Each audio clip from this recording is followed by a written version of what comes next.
მოგესალმებით ძვირფასო რადიო მსმენელებო. დღეს 11 სექტემბერია 5 საათი და ეთერშია გადაცემა მე და გარემო. დღეს ჩვენი გადაცემის დებიუტია და იმედი გვაქვს რომ გადაცემა მე და გარემო მნიშვნელოვანი და საინტერესო იქნება რადიო მსმენელისთვის და ფართო საზოგადოებისთვის, რომელიც ზრუნავს, ფიქრობს ბუნებრივ გარემოზე, პერსპექტივებზე, პასუხისმგებლობები აქვს დედამიწის წინაშე და თქვენ ამ გადაცემაში მოისმენთ და უყურებთ ბევრ მნიშვნელოვან ინფორმაციას მოისმენთ, რომელიც ყველა თითოეულ ჩვენგანს, თითოეულ მოქალაქეს აწუხებს, უჩნდება კითხვები და სწორედ მიმართულია ჩვენი გადაცემა იმისკენ, რომ ამ კითხვებს გაეცეს პასუხი. ასე რომ დღეიდან ყოველ 4 შაბათს 5 საათზე შეგიძლიათ გვისმინოთ რადიო უცნობის ეთერით და მიიღოთ პასუხები თქვენთვის საინტერესო კითხვაზე ჩვენი ბუნებრივი გარემოს შესახებ და გარშემო. გადაცემას ყავს ორი წამყვანი, მე გაგაცნობთ ბატონ გიორგი გულიაშვილს. გიორგი ჩვენთან ერთად წაიყვანს გადაცემას. ის არის წარმოებლის გაფართოებული ვალდებულების ასოციაცია ვეისტლესის თავმჯდომარე, გარემოს დაცვითი ექსპერტი, ნარჩენების მართვის ასოციაციის პრეზიდენტი და მისი რეგალიების ჩამოთვლა დაახლოებით 10 წუთს წაიღებს, ამიტომ არ გავაგრძელებ. მადლობა ანა წარდგენისთვის, მივესალმები მსმენელს, ნამდვილად დაგეთანხმები, რომ ეს გადაცემა ნამდვილად არის იმისთვის არის შექმნილი და იმისთვის წამოვიწყეთ, რომ საზოგადოებაში არსებული ყველა ის საჭირო საკითხები მოიხილოთ, რაც გარემოს შეეხება და ასევე ადამიანის ჯანმრთელობას და ყველა იმ საკითხებზე ვისაუბროთ, რაც აინტერესებს საზოგადოებას. რაც შეეხება მეორე წამყვანს, ეს არის ანა ცხადაძე, რომელიც არის პროფესიით ჟურნალისტი, თუმცა ამავე დროს არის საქართველოს ნარჩენების მართვის ასოციაციის ბორდის წევრი და ბევრი წლებია ნარჩენების მართვის მიმართულებით მუშაობს და ძალიან საინტერესო იქნება ანა შენთან ერთად ამ თემებზე. მადლობა, იმედი მაქვს, კარგად ვითანამშრომლებთ გიორგი. რაც შეეხება გადაცემის წარმდგენს. გადაცემას წარადგენს წარმოებლის გაფართოებული ვალდებულების ასოციაცია ვეისტლესი, რომლის საქმიანობაც უკავშირდება სპეციფიკური ნარჩენების შეგროვებას და მის მართვას. და რომელსაც წარმოადგენს ოფიციალურად გიორგი, თუმცა ამ გადაცემაში ოფიციალურად წამყვანია გიორგი. მოდით გიორგი, პირველი გადაცემა ჩვენ გადავწყვიტეთ ძვირფასო რადიო მსმენელებო, რომ დაუთმოთ ერთ-ერთ ყველაზე მწვავე საკითხს დღეს საქართველოში და მთელ მსოფლიოში. ეს არის ნარჩენების მართვა, რეციკლირება, ანუ მართვა, რომელიც გულისხმობს მის შეგროვებას, რეციკლირებას, ახალი პროდუქტის წარმოებას და ასე შემდეგ. და ამიტომაც მარტივი კითხვა, რომელიც ჩნდება საზოგადოებაში. როგორ მართავთ ნარჩენს და საერთოდ ჯერ რა არის ნარჩენი? რა არის ნარჩენი? მარტივი კითხვა, მარტივი პასუხი, გიორგი. კი ბატონო, ნარჩენის განმარტება არის შემდეგი, რომ ნარჩენი არის ნივთი, რომელსაც მომხმარებელი აღარ იყენებს და განზრახული აქვს, რომ თავიდან მოიცილოს. თუმცა ხშირად გავრცელებული არის საზოგადოებაში, რომ ნარჩენი არის ნაგავი და ეს ნაგავი და ნარჩენი გაიგივებული არის ხოლმე, მაგრამ ჩვენ გვინდა რომ ხაზი გავუსვათ, რომ ნარჩენი ნაგავი არ არის და ნარჩენი ამავე დროს შეიძლება იყოს რესურსი, რომლისას აღდგენა შესაძლებელია და ეს რესურსები შეიძლება დავაბრუნოთ ეკონომიკაში ხელმეორედ. ამ რესურსებისგან შეიძლება დამზადდეს ის ნივთები, რომელსაც ხელმეორედ მოიხმარს მომხმარებელი. ნარჩენების მართვას რაც შეეხება, რა თქმა უნდა ეს გლობალური პრობლემაა მსოფლიოში ადამიანების რაოდენობის ზრდიდან გამომდინარე, რა თქმა უნდა რადიკალურად იზრდება ნარჩენების რაოდენობაც და თუ გავითვალისწინებთ იმასაც, რომ როგორც ადამიანი, როგორც მომხმარებელი უფრო და უფრო განსაკუთრებით ეს შეეხება განვითარებულ ეკონომიკებს, სადაც განვითარებული არის ეკონომიკა და მომხმარებლის შემოსავალი არის მაღალი, მათი როგორც მომხმარებლის დონე იზრდება. და ამიტომ ნარჩენების რაოდენობაც რადიკალურად იზრდება. და რა თქმა უნდა, ლოკალურადაც ჩვენთვის საქართველოსთვისაც ეს არის პრობლემა და ეს არის ბევრი წლების პრობლემა, რომლის გადაჭრაც აუცილებელი არის. ანუ შეგვიძლია ვთქვათ, რომ საწყის ეტაპზე ვართ. იქიდან გამომდინარე, რომ ჯერჯერობით ახლა ვიწყებთ იმ სისტემების შექმნას, ასე ვთქვათ, ცნობიერების ამაღლების კამპანიას, ზოგადად ასე ვთქვათ, იარაღის სამოქმედო იარაღის შექმნას, ეს იქნება საწარმოები, თუ ტექნოლოგიები, თუ მიდგომები, თუ აღსრულების მექანიზმები, ანუ სრულიად საწყის ეტაპზე ვართ, როდესაც რა თქმა უნდა უკვე წლებია ამ მიმართულებით მუშაობენ ადამიანები და ჩართულია როგორც ანუ კანონმდებლობის თვალსაზრისით ამაზე ვისაუბრებთ მოგვიანებით, თუმცა მაინც ჯერ კიდევ პირველ ნაბიჯებს თქვავთ, ხო? კი, რა თქმა უნდა, შეიძლება ითქვას, რომ კანონმდებლობის კუთხით გარკვეულწილად მოწინავეებიც ვართ რეგიონის მასშტაბით. და მინდა გითხრა, რომ 2015 წელს მივიღეთ ნარჩენების მართვის კოდექსი, რომელმაც დაარეგულირა მთლიანად ნარჩენების მართვა და იქ გამოკვეთა ის პასუხისმგებელი ორგანიზაციები და თვითონ ინდივიდებიც, ვინც არიან ჩართული ნარჩენების მართვაში. ხო, ყველას პასუხისმგებლობა გამოკვეთილია ნარჩენების მართვის კოდექსის მიხედვით. ნარჩენების მართვის კოდექსი იყო შედეგი ევროპასთან ასოცირების შეთანხმების, ხო? და შემდეგ ნარჩენების მართვის კოდექსს მოყვა მთელი რიგი რეგულაციები, რომლებიც სწორედ ნარჩენების მართვას უკავშირდება. ამ მიმართულებით ბევრი ნაბიჯი გადაიდგა და სხვადასხვა ტიპის, თქვათ, გასაგები რო იყოს მსმენელისთვის, თითოეული ტიპის ნარჩენს, თითოეული რეგულაცია ეკუთვნის. ანუ სხვადასხვა ტიპის ნარჩენები იმართება სხვადასხვა გვარად, სხვადასხვა მანიპულაციებს მოითხოვს. ხო? ანუ გასაგებია 3 ეტაპი: შეგროვება, გადამუშავება და კვლავწარმოება, თუ შესაძლებელია, მაგრამ სხვადასხვა ტიპის ნარჩენს სჭირდება სხვადასხვა ტიპის მანიპულაციები. ზოგი ადვილად გადამუშავებადია, ზოგი სხვა დაშლას და გამორჩევას საჭიროებს და ასე შემდეგ. აქედან გამომდინარე, რეგულაცია ერთი არ არის, მსმენელისთვის რომ უფრო ნათელი იყოს, რეგულაციები არსებობს სპეციფიკის მიხედვით, ნარჩენების სპეციფიკის მიხედვით და აქვე მინდა დავსვა კიდევ ერთი კითხვა. ამ შემთხვევაში გიორგი რესპონდენტიც არის და წამყვანიც არის.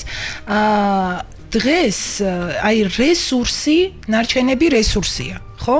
ანუ როგორ გაიგოს ეს ადამიანმა? ანუ ნარჩენები, მაგალითად, არ ვიცი, იყიდა ლიმონათი, ხო? და შედეგად ნარჩენად დარჩა ბოთლი შუშის, ან პლასტიკის, ან ნებისმიერი შესაფუთი, ან შეჭამა ვაშლი და დარჩა შიგთავსი, ხო? ეს ორგანულ ნარჩენს რაც შეეხება. ანუ ეს როგორ შეიძლება რომ განმარტოთ, რომ რატომ არის ეს რესურსი? კი ბატონო, კარგი კითხვა არის.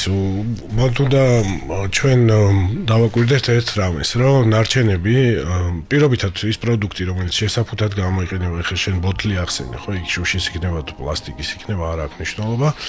ეს არის პირველადი მასალისგან დამზადებული, ხო? ეს პირველადი მასალა ან უნდა იყოს ნავთობპროდუქტებისგან, ხო, პლასტიკისგანაც მზადდება, ან მაგალითად შუშა, იქ კიდევ უფრო სხვა ტექნოლოგიები მზადდება, სხვა კომპონენტებია და ამის ბუნებაში მოპოვება შესაძლებელია, რა თქმა უნდა, და ესეც ხდება, ხო? ბუნებაში მოპოვებული მასალისგან მზადდება პროდუქტები, მაგრამ ჩვენ ვსაუბრობთ ეხლა ახალ მიდგომაზე, რომელსაც ცირკულარული ეკონომიკა ეწოდება. და ამ ცირკულარული ეკონომიკის ნაწილი არის, რომ ის რესურსები, რომლებიც ნარჩენების სახით ჩვენ გვევლინება, შეგვიძლია გადავამუშავოთ და ისევ ის პროდუქტები მივიღოთ, რომელსაც პირველადი მასალისგან ვიღებდით. და რამდენჯერ შეგვიძლია გადავამუშავოთ მაგალითად ბოთლი? ბოთლის გადამუშავების შეზღუდვა არ არსებობს, რამდენჯერაც გადავამუშავოთ, იმდენჯერ გადამუშავდება და შესაბამისად ეს რესურსები აქ უნდა შევხედოთ ამას ორი მხრიდან რა, ერთი გარემოს დაცვითი კუთხიდან, რომ ეს ნარჩენი რაც წარმოგვექმნება დიდი რაოდენობით, ხო, პრობლემა არის მისი განთავსება, ხო?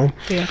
და აბინძურებს გარემოს და ხშირად ხვდებით, ხო, ეს ხევებში იქნება, მდინარეებში, ზღვაში და ასე შემდეგ, ხო? ნომერ პირველი მიზეზი, რატომაც ნარჩენი უნდა კი, ეს არის ერთ-ერთი მნიშვნელოვანი, რომ ხო, ნარჩენები არ მოხდეს გარემოში, არ დააბინძუროს და მე ჩვენს ჯანმრთელობას საფრთხე არ შეუქმნას. ერთი ეს კუთხე ამ კუთხით დავინახოთ და მეორე კუთხე არის ეს ეკონომიკური სარგებელი, რაც შეიძლება ნარჩენების გადამუშავების შედეგად მივიღოთ. და მესამე რესურსების დაზოგვა, რომელიც ბუნებრივი რესურსების დაზოგვა, რომელიც სამწუხაროდ არ არის გამოლევადია უფრო სწორად და ამოწურვადია და თუ არა დღეს და ჩვენ თაობას და შეიძლება არც შვილების თაობას რამდენიმე თაობის მერე შეიძლება დიდი ასე ვთქვათ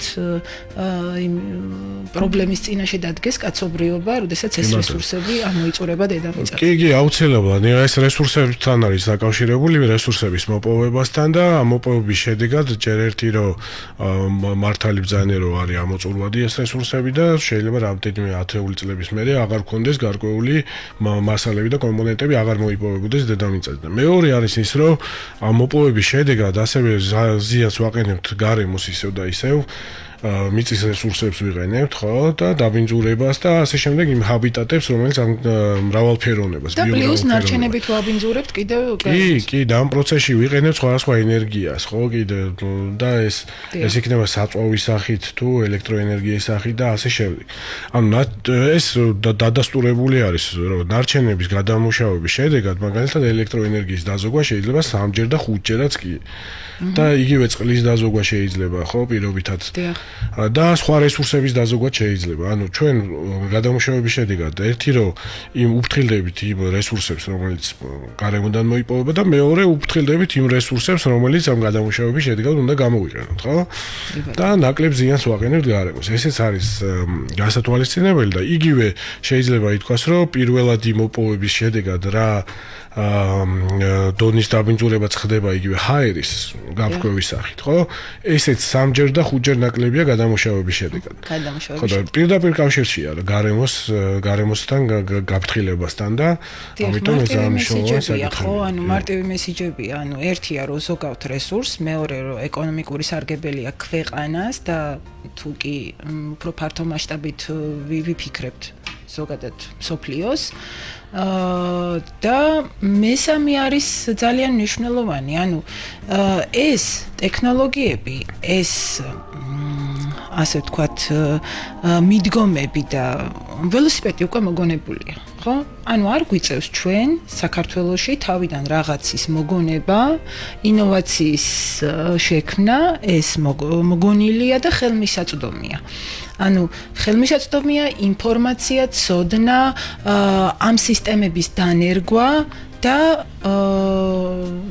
მოდი აქ მიჩნდება ერთი მნიშვნელოვანი შეკითხვა.